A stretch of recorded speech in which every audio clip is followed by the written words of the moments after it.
જય દ્વારકાધીશ, જય જવાન, જય કિસાન. હાલો ખેડૂત મિત્રો, તો આપણે આજે મેથી વાવી હતી 10-15 દિવસ પહેલાં, એનો વિડીયો છે. આપણે 15 દિવસ જેવા થયા છે અને વાવેતર કર્યું હતું અને બે ફેરે ફવારાથી પાયું છે અને ત્રીજી ફેર આપણે આ ધોરિયાથી પાયું છે. અને ધોરિયાને આપણે આડા નાકા દઈ દઈએ અને આખો બેડ ભલાયેલો છે. એટલે જોઈ લે મિત્રો તમે, 10 દીમાં મેથી આપણી કેવડી થઈ ગઈ. આપણે 25 દિવસમાં તો લગભગ આપણે ખેતર ખાલી થઈ જાય. 25 દિવસ પછી આમાં આપણે બીજું વાવેતર પણ કરી શક્યું. એટલે જેવું આપણે ખેતર ખાલી કદાચ પડ્યું હોય અને ટૂંક સમય પૂરતું પડ્યું હોય તો આવો જુગાડ કરી અને વાવી દેવાનું. આ ધોરિયા કર્યા હતા અને આપણે બેડ બનાવ્યા હતા અને બેડ માટે આપણે હાથ હાર કરી છે. અને હાથ હાર ના કરવાનું, છૂટી છાંટી શકો તો પણ હાલે. મેથીને ત્યાં મેથી છૂટી હાલે.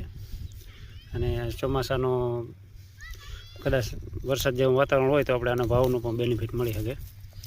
અને અત્યારે તો આના 20-25 રૂપિયા જેવો ભાવ છે. કદાચ વરસાદ જેવું વાતાવરણ હોય તો 50-60-70 100 રૂપિયા સુધી પણ એનો ભાવ પૂગી શકે. અને વીઘામાં આપણે 200-300 કિલો જેવી તો મેથી નીકળી જ જાય. એટલે આમાં આપણે નુકસાન ના જાય, આપણી વળતર મળી જ જાય. ટૂંક સમયનો પાક છે એટલે જાજી ના વાવે. આપણે તો મેં તો 7 વીઘાનું વાવી દીધી. જો એટલા બધામાં વાવ તો 1-2 વીઘાની ટ્રાય કરજો.